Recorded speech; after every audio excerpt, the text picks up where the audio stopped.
मान थोड़ी लेंगे। और उम्र के बाद लोग सवाल करेंगे। भाई अमेरिका ने कहा कि सद्दाम हुसैन पे हमला करना है, दुनिया ने कहा क्यों? बोले WMD। WMD, women of mass destruction. अरे बोले वुमेन नहीं, वेपन।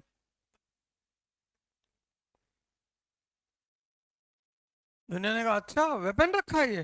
बोले हाँ। बोले तब मारो। मारा अमेरिका ने। फिर सीरिया के साथ भी यही किया अमेरिका ने। कहा केमिकल वेपन रखा है। अरे दुनिया ने कहा पुराना वाला तो निकाले नहीं पाए, कहाँ रखा था WMD? बोले रखा था वो कहीं, दबाया है कहीं रेत ओत में। एक बार तुम किसी को बेवकूफ बना सकते हो, एक समय के बाद। और तुम अगर अपनी आंखें थोड़ी सी खोल लो अगर, तो तुमको कोई बेवकूफ नहीं बना सकता। और अगर तुम बन रहे हो तो या तो जानबूझ के बन रहे हो, मजा आ रहा है। जब बच्चों के साथ चेस खेलो ना, तो कभी कभी जानबूझ के हारना पड़ता है, इतने खुशी होते हैं वो।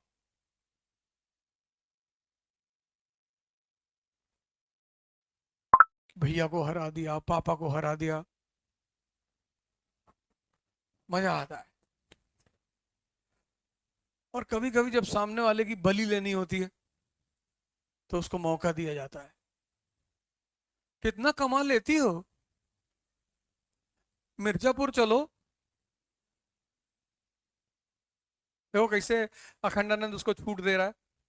यहाँ पूछो, पूछे और पूछे, पूछ ले, पूछ लिए, आइए बैठिए। क्या जरूरत थी बड़े बड़े लोगों के साथ टहलने की? ना तुम शूटर हो, ना ठेकेदार हो, ना पूंजीपति हो। फर्जी। किसी भी आदमी के साथ अनायास मत रहा करो। और राजाओं के साथ तो बिल्कुल मत रहा करो। कोई राज उनका जान जाओगे, फिर तुम्हारी जिंदगी उनके लिए खतरा बन जाएगी।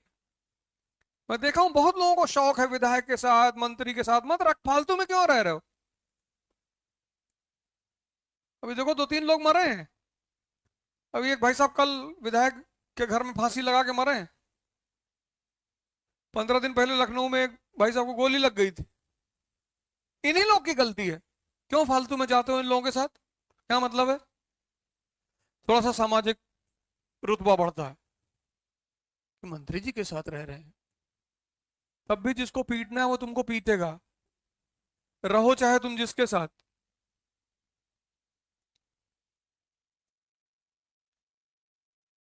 तुम चाहे जिसके साथ रहो।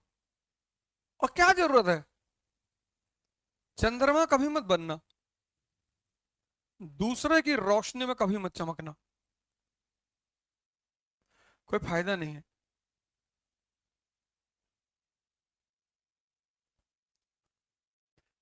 तो जहां जाते हैं मना करते हैं भैया सेल्फी ना लो ना लो, तब पर भी लोग मानते। इतना मैं उल्टा सीधा बोलता हूँ। बिंद्रा जी वाले प्रोग्राम में थे, वहां मंच से मैंने कहा सेल्फी मत लिया करो, बड़ा भिखमंगापन प्रतीत होता है।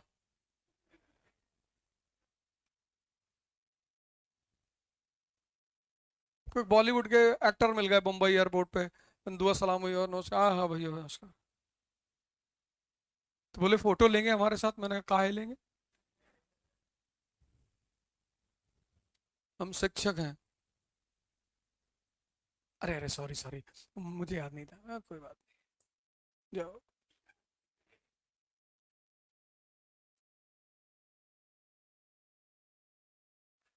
घनानंद की औकात नहीं थी, तो शिक्षकों ने अपने आप को दबा लिया है, डरते हैं। मंत्री, विधायक, नेता, कलेक्टर देख ले बाबू, मस्त है। हमको तो सब वैसे कहते हैं कि बदतमीज बहुत है मास्टर ये।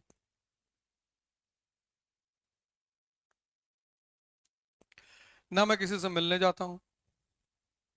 हाँ, कोई कह नहीं सकता। ऐसे कहीं प्रोग्राम लगाए चले गए, अलग बात है। कभी नहीं, किसी से कोई काम नहीं कहता हूँ। कि कोई किसी की जिंदगी फंसी है, वो अलग बात है। मिलना ही नहीं।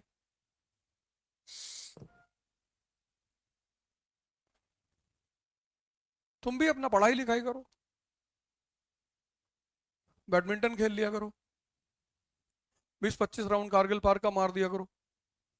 15 तो हम मारते हैं, तो तुमको कम से कम 20 मारना चाहिए।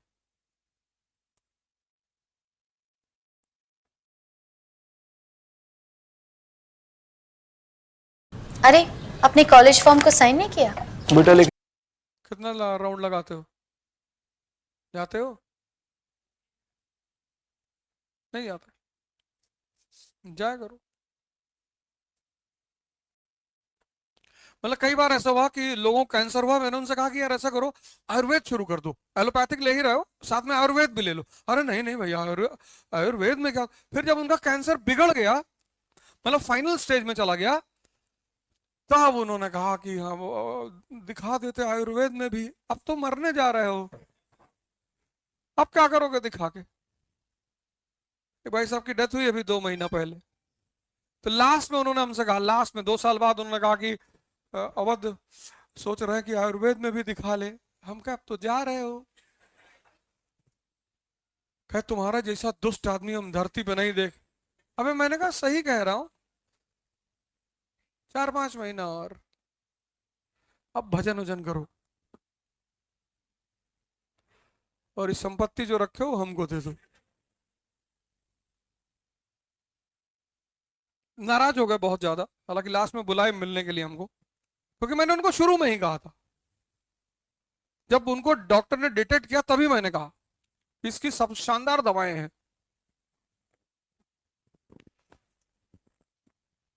और एक तो सबसे शानदार सेंटर है इंडिया में, धर्मशाला। वहां पे तिब्बतियंस रहते हैं और वो बहुत ही शानदार दवा देते हैं इसकी। मतलब आपके जान पहचान परिचय में कभी कोई ऐसी बात हो तो उसको धर्मशाला का रेफरेंस जरूर दीजिएगा कि धर्मशाला चले जाए। वहां पे एक जगह पड़ती है मैक्लॉडगंज। मतलब किसी को भी पहले ये राय दीजिएगा कि भैया वहां दवा अच्छी मिलती है, आप जा सकते हैं। क्या सिर्फ कैंसर? एक्चुअली तिब्बतियंस हैं और कुछ क्रिया उरा करते हैं और कुछ बनाते हैं दवा, वो है शुरू से उनके पास है वो दवा।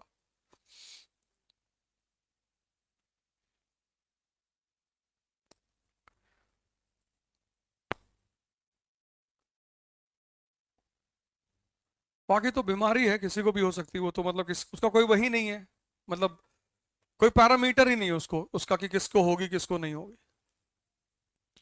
वो तो कोई कह ही नहीं सकता। और सबसे ज्यादा बच्चों को हो रही है। अगर तुम राजीव गांधी कैंसर हॉस्पिटल में जाओगे तो बच्चे बच्चे उसका ज्यादा शिकार हो रहा है। अभी प्रेमानंद महाराज जी के पास भी एक लेडी आई थी, छोट अपने बच्चे को लेकर, कि महाराज जी मेरे बेटे को कैंसर हो गया है।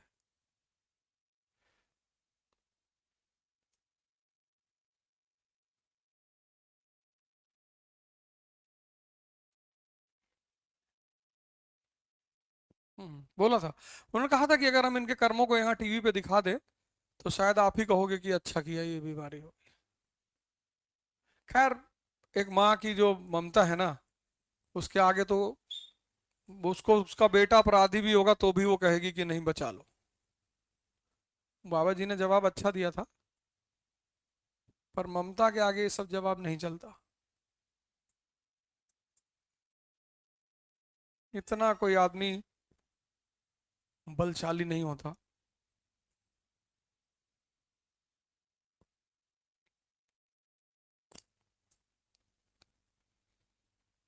तो जिंदगी में अननेसेसरी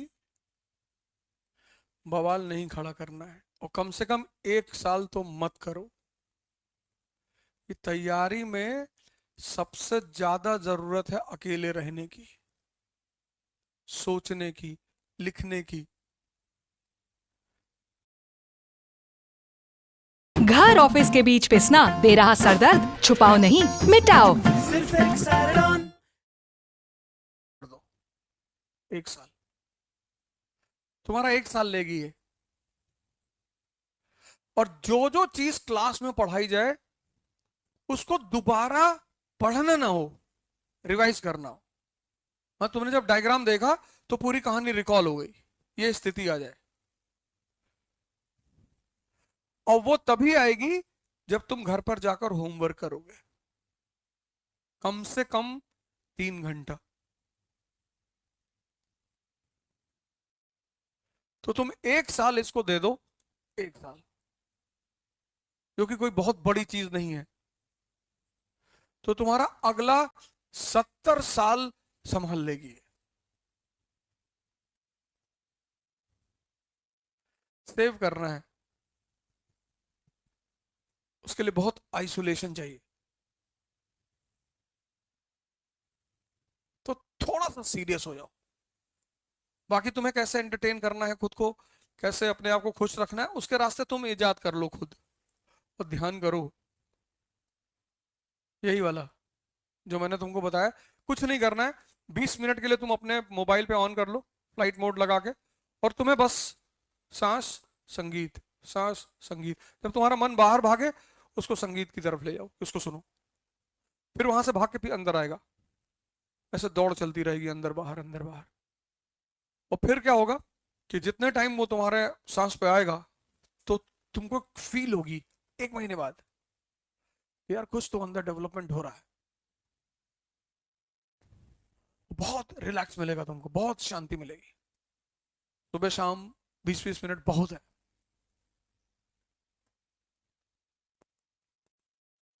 तो 3 चुनौती तो पहले से थी, 1 2 3, एक इन्होंने खड़ी कर ली। अब ब्रिटिश पार्लियामेंट ने कहा हम इतनी नई खुराफात नहीं झेल सकते, इतनी हिम्मत हमारे पास नहीं है, और फिर ग्रीनविल को इस्तीफा देना पड़ा इस मुद्दे पे कि हमारी हिम्मत नहीं है कि हम कोई नई मुसीबत मोल ले लें, और ग्रीनविल को इस्तीफा देना पड़ा। तो जब ग्रीनविल ने इस्तीफा दिया तो नया प्राइम मिनिस्टर आया, कौन? रॉकिंघम। उसने कहा अमेरिका के लोगों से कि अच्छा स्टैंप ड्यूटी तुम लोग को नहीं चाहिए, उससे परेशान हो, खत्म, रॉकिंघम डिक्लेरेशन, स्टैंप ड्यूटी खत्म। लेकिन लिखो